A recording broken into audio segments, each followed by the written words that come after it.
Joining us live to discuss, Republican Senator Marco Rubio of Florida. He's the vice chair of the Senate Intelligence Committee. He also serves on the Senate Foreign Relations Committee.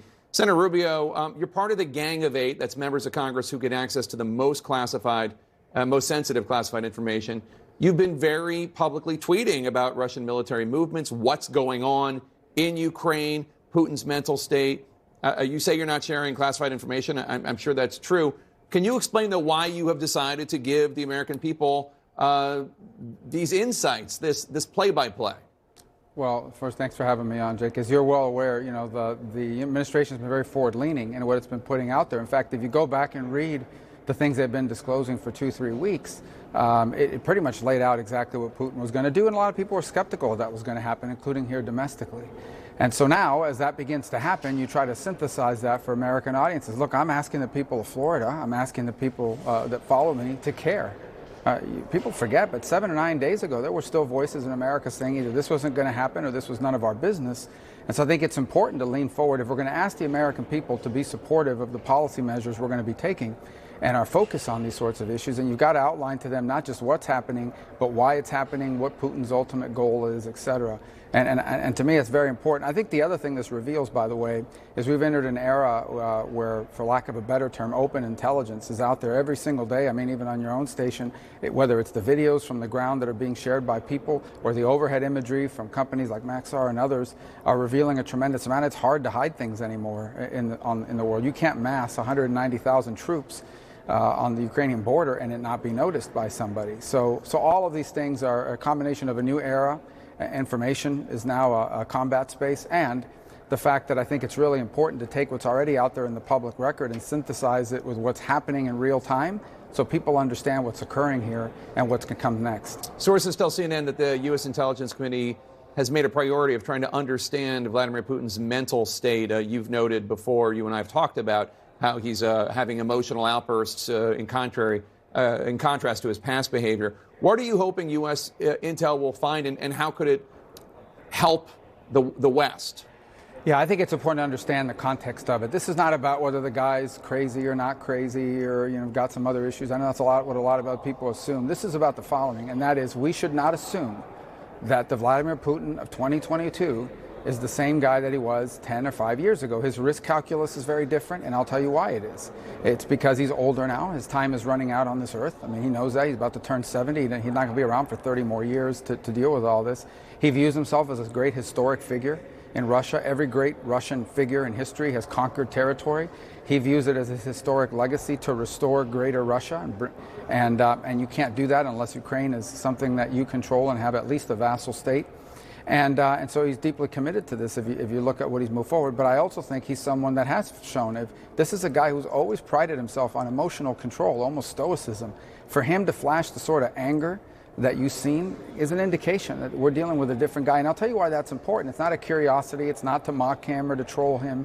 It's because he may be willing to take escalatory steps now that the old Vladimir Putin would not.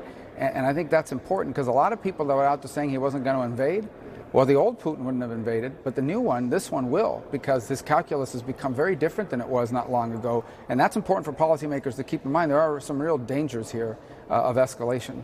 Former Trump National Security Council official and Russian expert Fiona Hill told Politico, quote, "If anybody thinks that Putin wouldn't use something that he's got that is unusual and cruel, think again. Every time you think, no, he wouldn't, would he? Well, yes, he would. And he wants us to know that, of course." That is a chilling assessment, especially when one considers that he has nuclear weapons. Do you agree with that?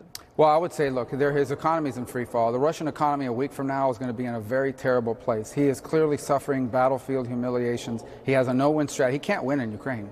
He's either going to have a very costly, drawn-out military engagement, victory, but after a long term, or he's going to be caught in a quagmire where he's fighting off 40 million people. Remember, he's not just fighting a military here, he's fighting the people. So he's going to have the military humiliation, the economic collapse that's on its way to Russia, and he's got very few options to go back and stabilize the strategic balance. He can't sanction us, he can't. So what are his options? His options that remain are cyber and space, and creating new provocations like these threats of nuclear weapons. And that's why it's concerning. At some point here, it's my personal opinion that this guy's going to have to create some new crisis or something. He's going to have to do something to reset the strategic balance and force everyone to the table with him. And it could be a combination of things, including a siege of Kyiv where 3 million people are being starved to death. Your colleague, Republican Senator Ben Sasse, told me yesterday that he thinks lawyers in the administration are slowing down the process of sharing real-time intelligence with Ukrainians. Take a listen. We know that the Ukrainians want more lethal, actionable, real-time intelligence. And right now, they're not getting that. The process is overly lawyered right now by the administration. It isn't good enough to tell somebody where a tank was 10 hours ago when the tank's now at the doorstep trying to do the kind of bombing we've seen in Kharkiv. And my understanding is that the NSC itself has not issued any guidance on intelligence sharing with Ukraine, and that they signed off on what the Pentagon proposed. If there is an issue causing a delay, where is it? Is it in the Pentagon? Is it in the CIA? Where do you think it is? Well, it depends, but ultimately it'll be in the hands of legal officers and then ultimately that of the president. I mean, the president has the power to declassify and share intelligence with whoever he or she chooses to do so. Let me say with intelligence, I think that we should lean forward in providing actionable intelligence. I think there are a couple factors to keep in place. Number one, can it be communicated in a secure way? And when by actionable, it has to be accurate. You don't, a lot of times people think intelligence is just as black or white. Oftentimes it's an assessment. It's a highly educated guess. You don't want to make a mistake, especially since the Russians have shown a capacity to adjust tactics. They did it in Syria when they met setbacks and the like. The Ukrainians have limited resources as is.